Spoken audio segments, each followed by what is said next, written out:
Okay, so you want to buy a new van, but you don't want to pay the VAT, right?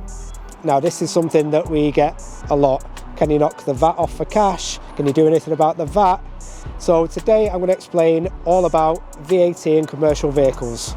Okay, so buying a commercial vehicle, much like anything else that you buy in the UK, carries VAT. So whether you're buying a new van, a car, a chocolate bar, petrol, everything in the UK has VAT on. It's just that it's displayed in different ways. So if you go and buy a new car, if you look on your invoice, you will see that VAT is on there for its first time purchase, but then the VAT ends after that. It's on there, but it's not advertised as plus VAT. Commercial vehicles work completely differently because they're sold to businesses which generally are reclaiming the VAT on the first use. They have to be displayed as the price. For example, this one when new might have been 22,000 plus VAT. All commercial vehicles have to be advertised with the price excluding VAT. So you'll always see the price plus VAT.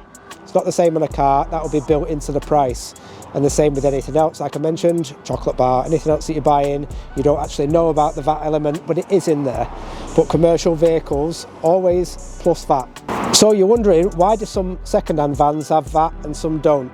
Well, it's quite simple, but also a little bit complicated at the same time, so I'll try and make it as simple, try and explain it as simple as possible for you. If you're a lease company and you've bought 500 of these and leased them out, when they hit the second-hand market, they still have their VAT because the company that bought them is VAT registered and they've reclaimed that VAT. So when they come to dispose of that vehicle, come to sell that vehicle on, they have to charge VAT. So there's still VAT on the vehicle at that point.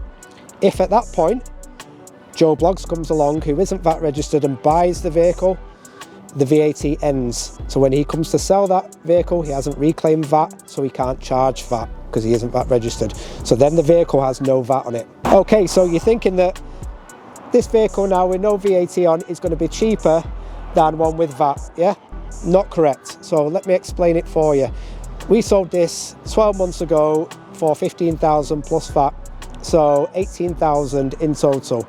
We then bought this back off a customer who wasn't VAT registered, so there's no VAT at that point. We've now just sold this vehicle. I mean, he's done really well because of the market staying strong.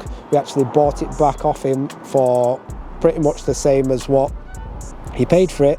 We've just sold this vehicle for 17,500, no VAT. So it's not any cheaper. If this vehicle had VAT on, we'd have been selling it around 14,500, 15,000 plus VAT. So exactly the same. The market value of the vehicle is the same. You're not going to get this vehicle for 14,500, 15,000 because it's just worth more than that. It's not necessarily cheaper to find a vehicle with no VAT than to find one with VAT. Generally, they'll be worth the same. When you add the prices up, the market value is the market value. Can you do anything for cash? Can you knock the VAT off? A question that I get asked all the time, and I wish I could, but no. First of all, that's VAT fraud, and we're not about to get into that.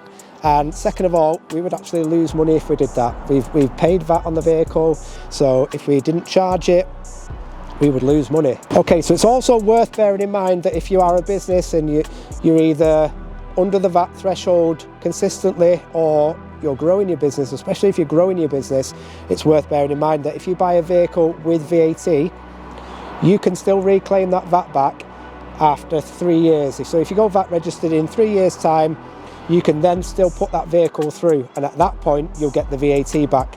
So if you bought a vehicle like this one, it would have been 3 grand VAT, and in 2 years' time you go VAT registered, your accountant can put that into HMRC and you'll get a nice 3 grand back. I hope that I've explained that and it makes a little bit more sense now.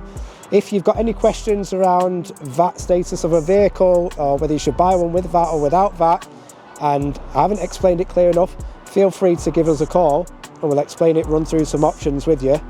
And if you're looking to buy a vehicle, VAT or no VAT, we always have both in stock. Give us a call.